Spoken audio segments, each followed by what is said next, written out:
بجائے زیادہ رکھتے ہیں پڑھنے کے. اور اس امام شافعی کے قول کو الحمدللہ ایک حدیث بھی صحیح مسلم کی سپورٹ کرتی ہے کہ نبی صلی اللہ علیہ وسلم نے فرمایا افضل الصلاۃ طول القنوت، افضل ترین نماز وہ ہے جس میں قیام لمبا ہو، سجدہ لمبا نہیں، جس میں قیام لمبا ہو. کیوں؟ یہ قرآن پڑھا جائے گا اس میں.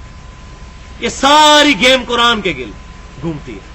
یہ رمضان کا مہینہ بھی قرآن کا مہینہ، شہر رمضان الذی انزل فیہ القرآن.